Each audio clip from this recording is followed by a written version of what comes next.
In 2005, a 15-year-old boy sat under a tree in Nepal and didn't move for 10 months. No food, no water. Hundreds of thousands of people came to watch. Discovery Channel filmed it. Scientists couldn't explain it. And then the story took a turn nobody expected. His name was Ram Bahadur Bomjon, born in Ratanpuri, a village in southern Nepal, to a poor Tamang farming family. His mother's name was Maya Devi, the same name as the mother of Siddhartha Gautama, the original Buddha. On May 16, 2005, the boy walked into the jungle, sat beneath a peepal tree, the same kind of tree the Buddha sat under, and closed his eyes. At first, only the locals noticed. Then the media arrived. Then the pilgrims. 10,000 people a day were trekking to this remote jungle to see the boy who wouldn't move. Shops sprang up. A fence was built. An organization formed around him. Money started flowing in. Over 500,000 rupees in donations. DVDs and brochures sold by the thousands. And the boy just sat there. Then Discovery Channel sent a film crew. They set up cameras and recorded him continuously for 96 hours. 4 full days and nights. He didn't eat, he didn't drink, he didn't change position. The footage aired worldwide. But here's what most people missed. The cameras couldn't see behind certain curtains. A screen was placed in front of him every night, blocking all observation after dark. And 96 hours without food or water, that's survivable for any healthy human.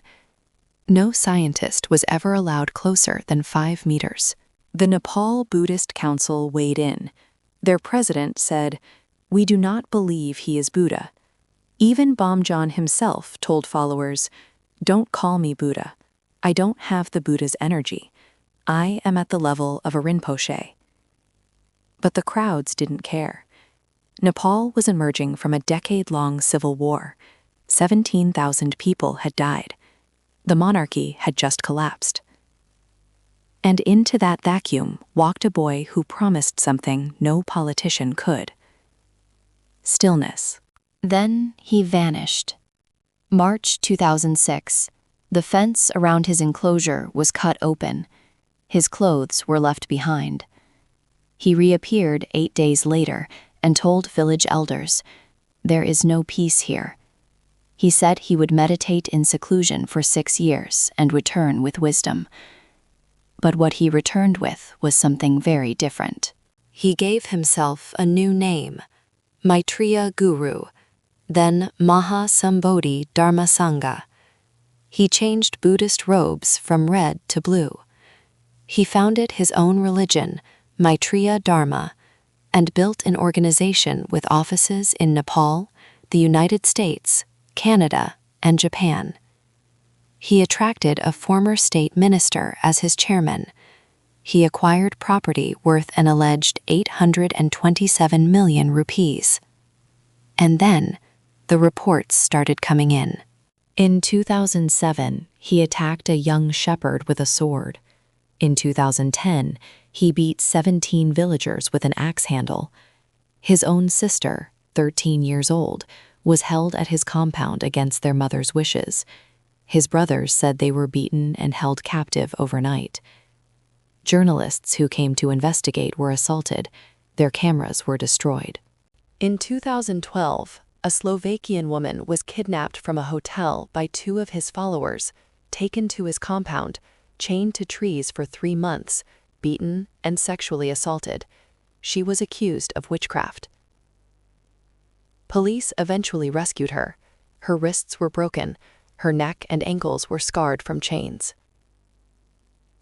CNN, Newsweek, and international outlets confirmed the details. Then, people started disappearing. Between 2009 and 2018, 5 followers vanished from his ashrams: Fulmaya Rumba, Sancha Lal Waiba, Suresh Ale Magar, Chunmo Dolma Tamang, Rita Bhatt.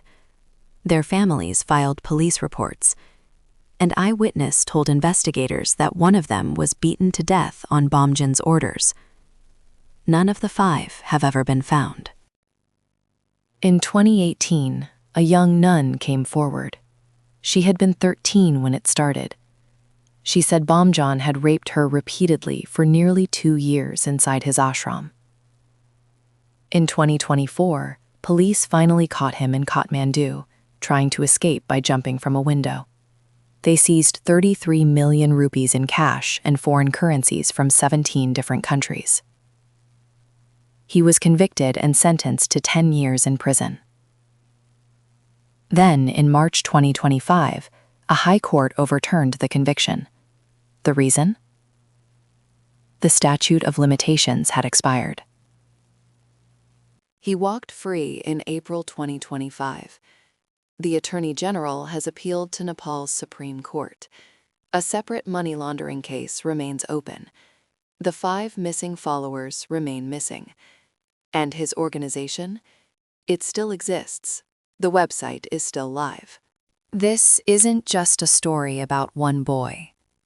It's about what happens when poverty meets faith, meets global media attention. Nepal has produced genuine spiritual traditions for thousands of years, but it's also a country where desperation can turn a teenager into a deity, and then into something much darker. The pilgrims who came to that jungle were looking for hope. What they got was a reminder that miracles and manipulation can look identical from the outside. The pipal tree in Bara district is still standing. People still visit. Some still believe. Was any of it real? Or did we just want it to be?